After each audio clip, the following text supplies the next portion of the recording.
Good morning, Northeast Eagles. It is your friendly student services team here to give you your December video. This month, I think we have a fun one in store for you, so I'm excited for you guys to see it. But I'm Miss Mullis, your social worker. I'm Miss Bailey, your school counselor. Hello. Hi, everybody. I'm Miss Roberts, your school counselor. Hope everybody's doing great.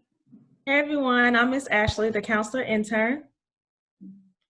Yes, and I know y'all are probably so excited for your break coming up soon and the end of 2020. I think we are all just waiting impatiently for 2021 in hopes that it is a little more normal.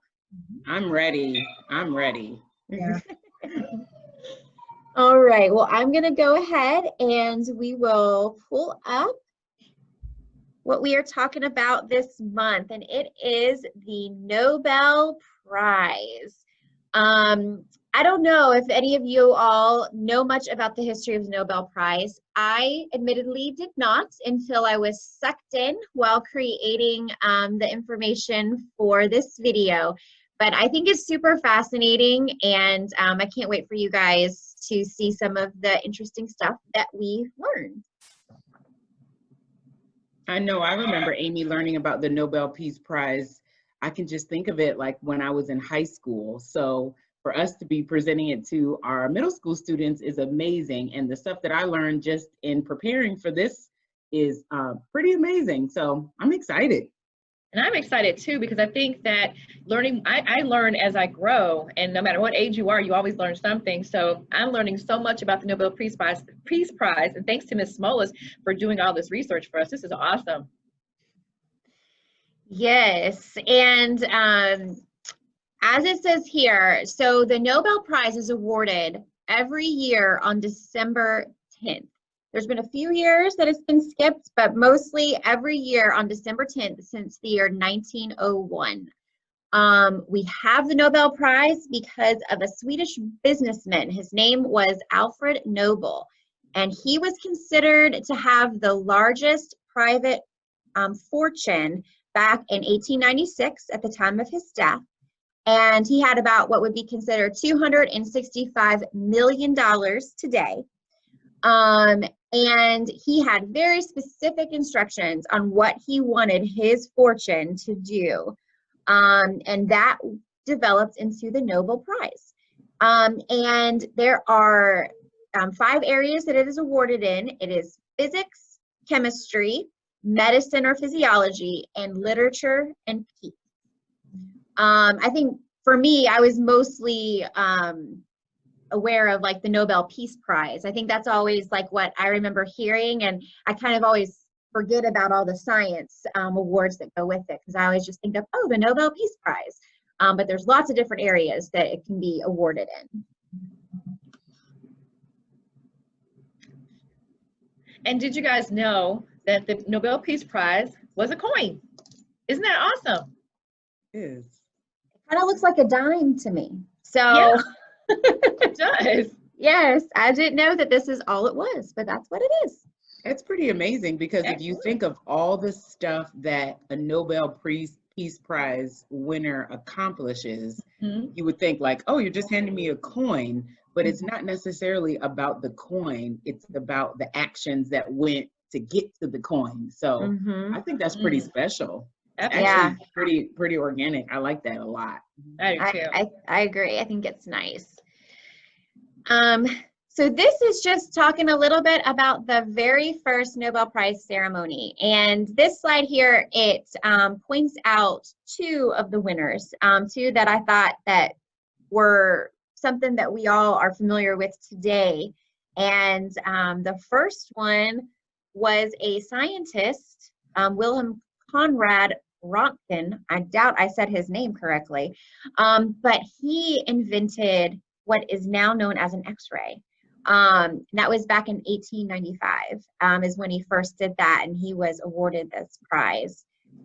So that's pretty remarkable. And then also the Red Cross, the founders of the Red Cross, they won the first Peace Prize back in 1901. And they have gone on to be awarded the award 3 more times since. So the Red Cross has won many times in the past.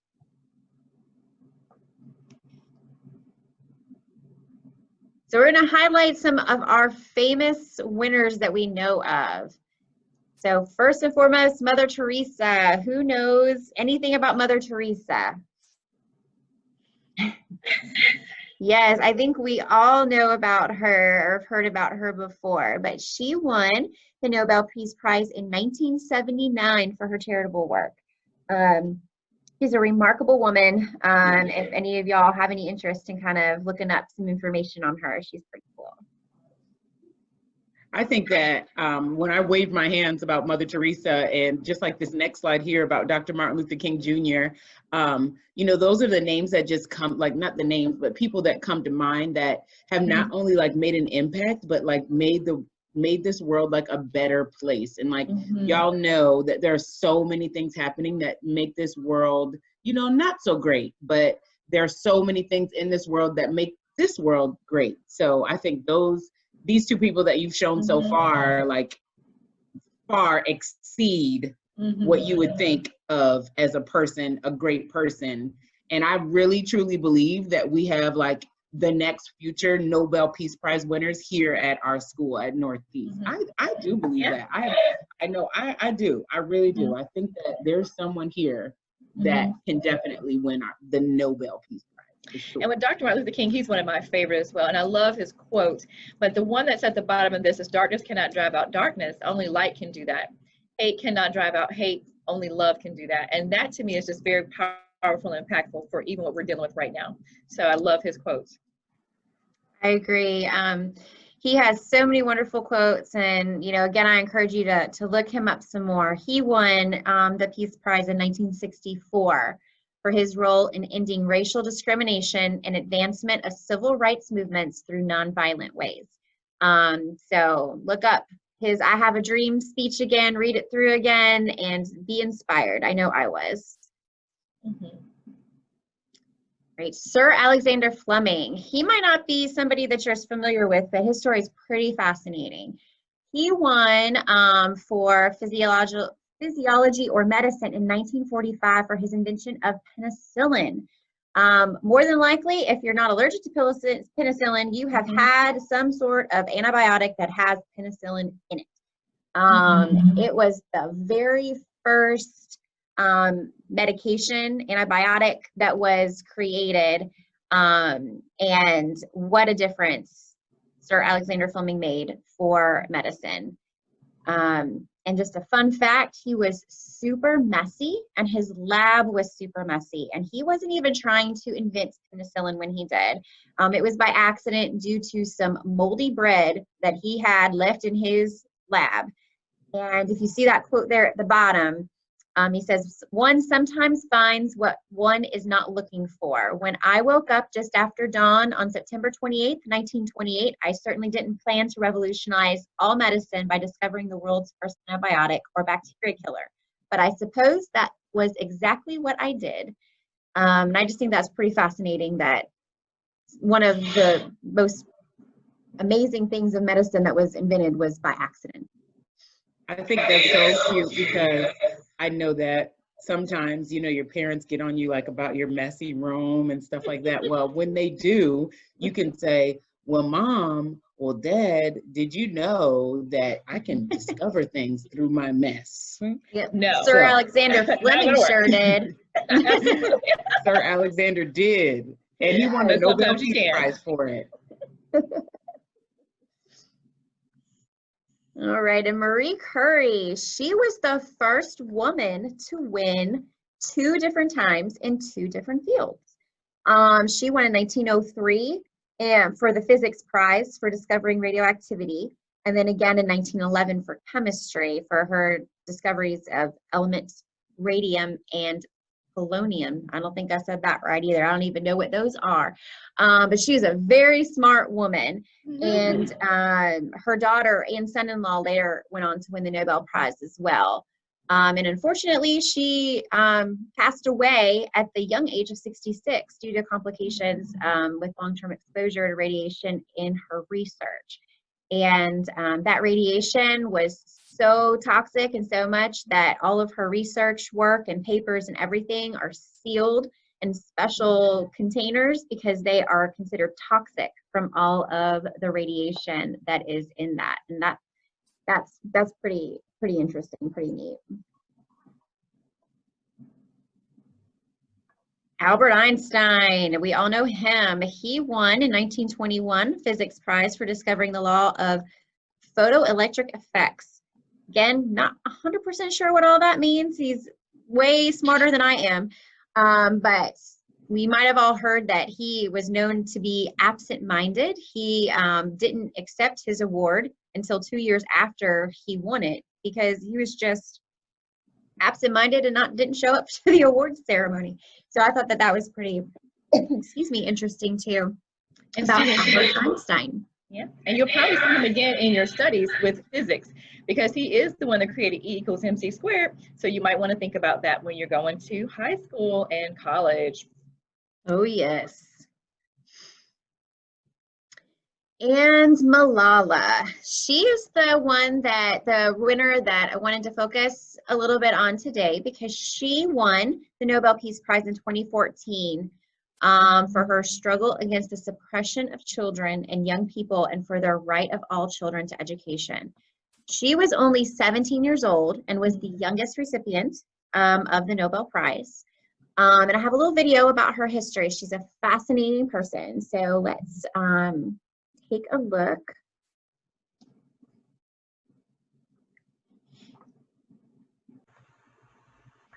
Thumbs up if you can hear it. Malala Yousafzai is a female education activist who stood up to the Taliban, survived an assassination attempt, and became the youngest person ever to win a Nobel Peace Prize. Malala Yousafzai was born on July 12, 1997 in the Swat region of Pakistan to Zayuddin and Torp Kai Yousafzai. Her parents were determined to give her every opportunity a son would have, starting with an education. But then in 2007, when Malala was around 10 years old, her home, the Swat Valley, one of Pakistan's most beautiful regions, was taken over by the Taliban. Life under the Taliban was difficult, and women were discouraged from getting an education and even shopping at the local market. Malala's father, an educator who ran a number of private schools for girls, attempted to educate girls under the radar. Malala herself developed a stealthy route to school to avoid being caught. Eventually, the Taliban officially banned girls from going to school altogether. In January 2009, the precocious 12-year-old Malala started blogging for the BBC under the pen name Gul Makai, chronicling her life under the Taliban regime. Her writing was deep and thoughtful and beyond the years of an average 7th grader. The New York Times made a short documentary about her, and she publicly campaigned for girls to go to school, winning Pakistan's first National Youth Peace Prize. But this put Malala in the limelight, sparking the Taliban to target her. And on October 9th, 2012, Malala boarded the bus home from school. She had just finished a physics exam and was busy thinking about her Pakistani studies exam the next day when a masked gunman boarded the bus, asked for Malala by name, and shot her in the head, neck, and shoulder. She was just 15 years old. The bus driver rushed her straight to the hospital. She was in trouble. They airlifted her to a hospital in Peshawar where they found the bullet was very close to her brain. It was causing her brain to swell, and they needed to get her to a more advanced hospital or she would die. The ruling family of the United Arab Emirates offered their private jet, which rushed her to a hospital in the UK. Meanwhile, the Taliban released a statement proudly proclaiming responsibility for shooting the girl who was promoting Western ideas in Swat. She arrived in the UK in critical condition and woke up a full week later. Her survival empowered her to continue her mission to expand education and promote peace. She started the Malala Charity Fund to help build schools. In 2013, she spoke at the UN. She went on to win the World Children's Prize, and in 2014, at 17, she won the Nobel Peace Prize. But even more impressive, after all she endured, Malala has never expressed anger or vengeance or any promotion of violence. Of her attacker, she says only that she believes he made a great mistake. His goal was to silence her. But after enduring the shooting, she had no more fear, and she certainly had a lot more to say.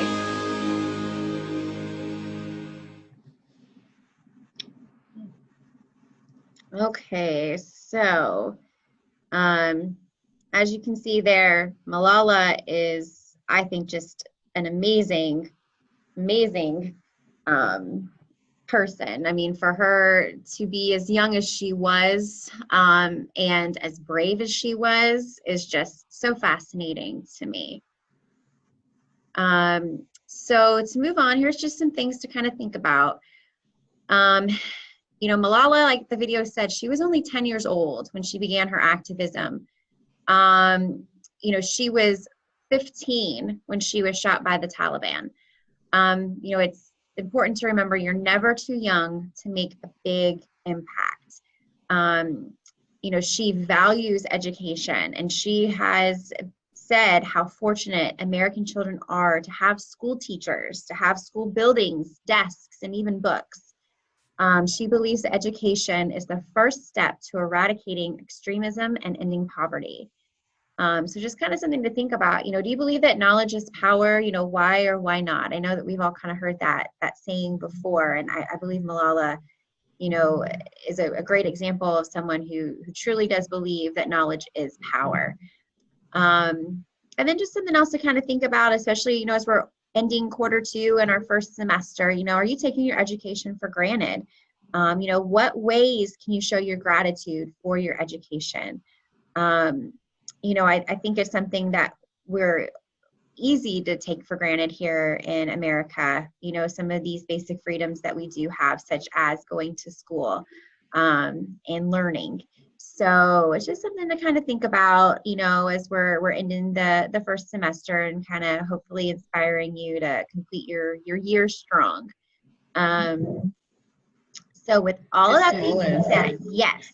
I was just going to add that I think that it's super important, you know, for not only us to understand, but, you know, especially our students, especially, you know, our students and teachers that are watching this video right now, that like nobody can take knowledge away from you. And just look at what happened with, you know, the student services team. We were, you know, inquiring about this and we learned so much more. Like, just because you're an adult doesn't mean you stop learning.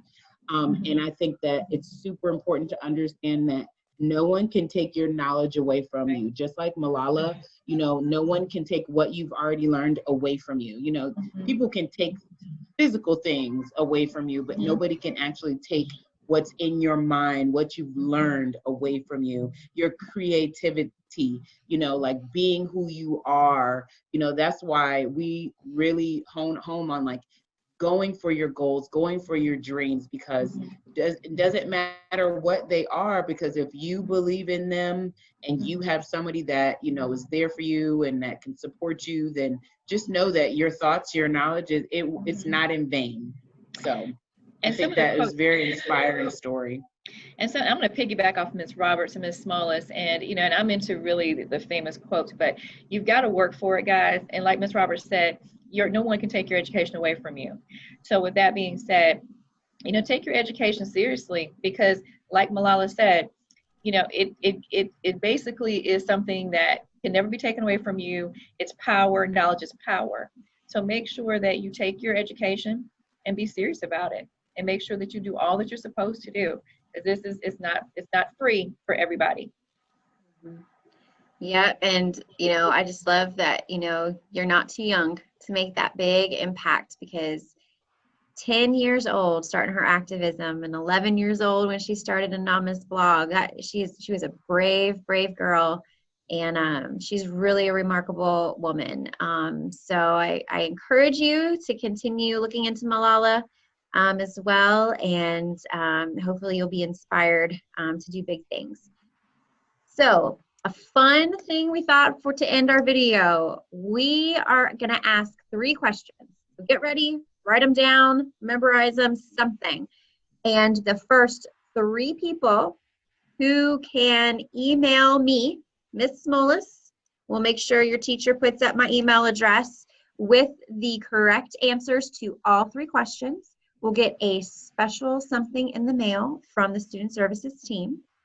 So the first question is, who was the Nobel Peace Prize winner in 2009?